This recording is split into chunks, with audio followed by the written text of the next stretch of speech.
Welcome back to the channel, everybody. My name's Artie with CoinCasso, and in this episode, we're going to cover altcoins. So if you want to get educated on everything cryptocurrency, please consider subscribing to the YouTube channel because every single week, we release new videos teaching you everything that you need to know about cryptocurrencies.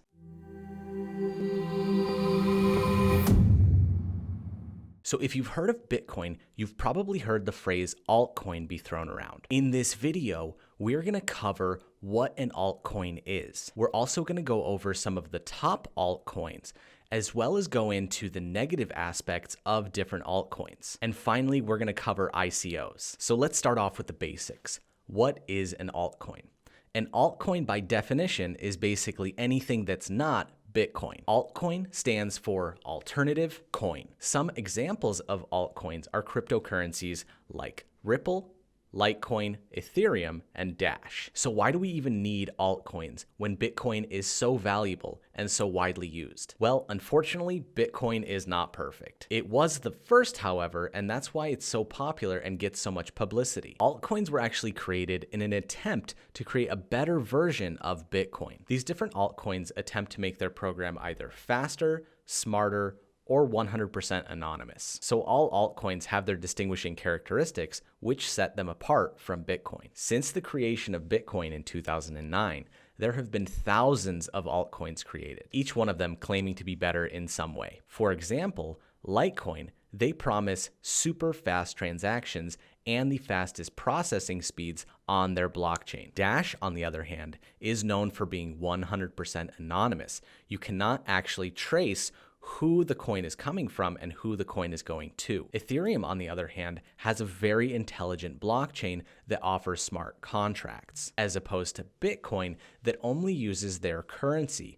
On the Ethereum blockchain, you can actually do transactions for real estate and even cell phone plans. The issue with this is they may in fact be better than Bitcoin, but getting users to adopt their coin and actually use their currency is the biggest hurdle that they need to get over. If you want to see which altcoin is actually the best, the only way to do it is to go to an exchange platform and organize the coins by either market capitalization or volume, and this way you can see which ones have the most volume traded daily, as well as how much they're valued through their market capitalization. So which altcoin is best? On this channel, we've already discussed many coins like Bitcoin, Ethereum, Tether, also known as USDT, and in the future, we're going to release videos on Litecoin and Dash. So if you want to learn about these different altcoins, you can watch these videos. But I also suggest that you do your own research because then you can form your own opinions on these different cryptocurrencies. Always, always, always learn about an altcoin before you invest your money into it. The reason there are so many altcoins primarily is because people were trying to get rich quick. These developers created an altcoin.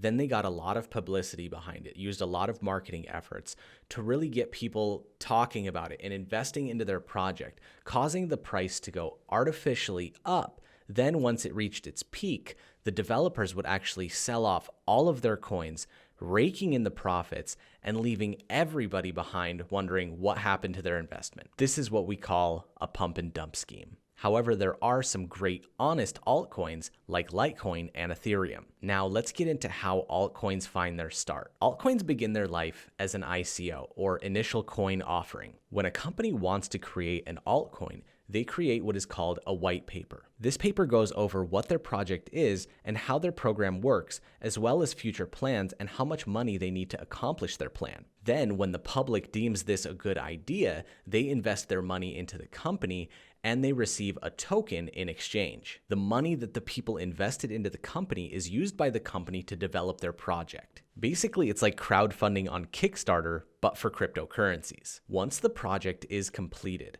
all those tokens are actually converted into the project's cryptocurrency and then released to the market, therefore determining the value of that coin. The price may go up or the price may go down. One of the biggest examples of this is the Ethereum blockchain. When people first invested in their ICO, they could purchase an Ethereum token for 18 cents each. Now Ethereum's price is over $170. That's a pretty good return on investment. Sometimes the price goes up, sometimes the price goes down, but that's the risk you take investing in any company. The cryptocurrency world is still in its infancy, and I believe that a majority of altcoins will completely go away and we will be left with a top 10. These will be the kings of the industry that no one will be able to compete with, just like we see in our global economy, how Google, Facebook, and Amazon pretty much run the world. But until this happens, I encourage you to do your own research on these altcoins and figure out which ones you think will end up on top. My opinion, there's going to be a top 3.